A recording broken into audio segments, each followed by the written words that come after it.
when you took over government in 1986, Your Excellency, this country was in pieces. This country was in trouble. This country was divided. This country was hurting because so many people had died, because so many people had gone into exile, because so many people had disappeared. Your Excellency, by the time you came in 1986 to take over government in this country, you were the 9th president. In a period of 24 years of our independence, you became the 9th president. 8 other presidents had already ruled this country, and some governed, even by decree.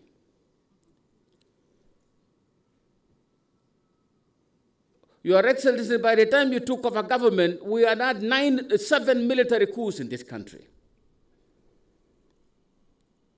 So many people went into exile. So many people died. This country was not a country anybody can be proud of. All of us were ashamed to be Ugandans. When you took over government, 35 years later, you have held this country together, one president, one government. And the time you have spent has given us sufficient time to restructure this country. And when you came and you knew what you were going to say, in 1986, after taking oath, immediately you said, Ugandans, this is not a mere change of guard. This is a fundamental change. You promised the people of this country a fundamental change, and you kept that promise. You transform our security issues, you transform our stability issues, our economy, our infrastructure, our everything, health, education, water supply, and everything. You transformed it.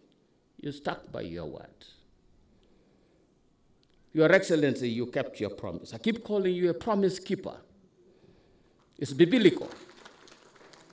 You never make a promise you cannot keep. You have never made a promise to Ugandans that you have failed to keep. Instead of the 7 military coups we had, now we are going to have the 7th election in this country, which has been peaceful. We have moved away from change by bullets to change by ballot. That's a fundamental change in this country.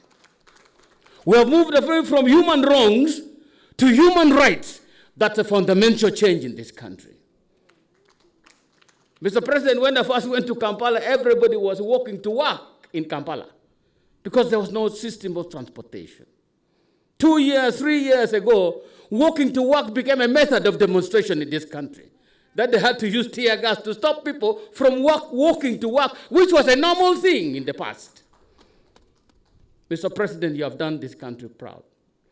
And from 1996, when you changed this country into a multi-party system, you have been consistent in your mission.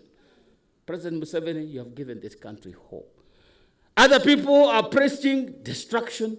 Other people are preaching chaos. Other people are preaching fear in this country. For you, you stand for hope. That's why the people of Uganda have trusted you all this time. They continue to trust you. They'll trust you with their children. They'll trust you with their future. Because you will secure their future. Your Excellency, what you have done for this country has made this country rediscover itself from the chaos we had in the past to the changes that we now experience. Yesterday I was sharing that I cannot forget a picture that was in the headline, the New Vision, in the elections of 2016. When you stood on your vehicle with the grandson of former President Idi Amin Dada, and you are campaigning for him. Mr. President, you have taught us that we should not just say things we don't mean. Anything we say, we must mean. If you say this country won, we should not blame other people for other people's mistakes. You demonstrated it that day. Your Excellency disagreed with the President Milton Obote But now in your cabinet, you have his daughter-in-law, demonstrating to this country that we are better than what we were in the past. And you made this country proud. These are the transformations we see. Your Excellency, intelligence is the most precious thing for a country. And you made the son of Idi Amin one of the top people in your security intelligence system. What better demonstration, Ugandans, can we get to prove that President Museveni means well for the unity of this country, means to change everything bad about the past of this country and give us hope that the future is better than what we experienced in the past. And we vote for that hope. We vote for that security of the future. So many of you, you were not there when your grandparents were there. You were not there when your parents were there. But things were not that easy. A summary of what I have stated here. We do not want our next 5 years to be like our first 24 years of independence. We want our next 5 years to build on the foundations of what President Museveni has been able to achieve this far with your support. Go out there and mobilize for President Museveni. Are we agreed? Yeah. Are we agreed? Yeah. The young people, youth, are we agreed? Yeah. Are we agreed? Yeah. Put your hands together. I want you to stand up and receive President Museveni as he speaks to you. Please stand up. Clap and receive President Museveni.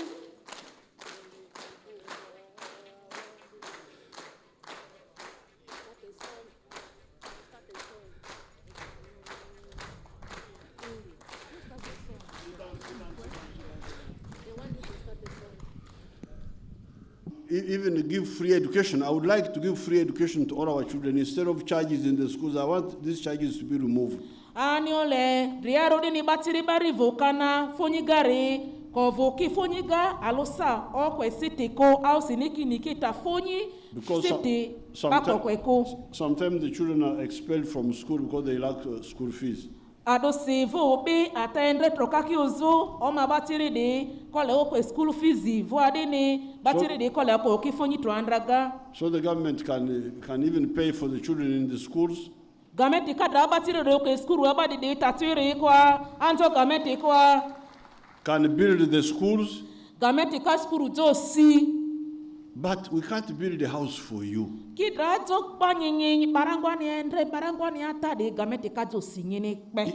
one you must do yourself. And how will you do it if you don't earn money? I cannot come to your house and buy bed sheets for you. How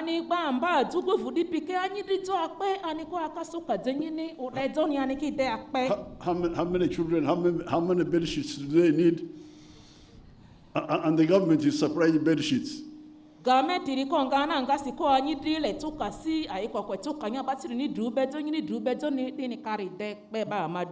government cannot come to your house and buy meat for you. So, because you must, there are things the government can never do, even if it has the money. But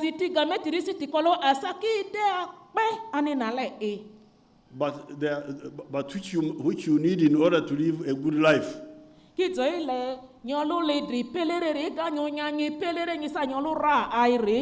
it is very important that all families work for the stomach, but also for the pocket.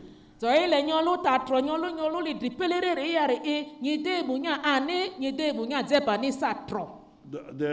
model I used in Ankole, because I started this war in 1966.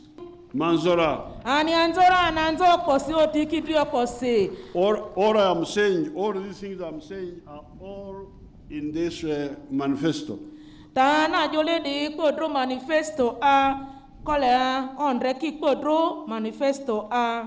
there is a booklet which I'm also sending to all the LOC ones here.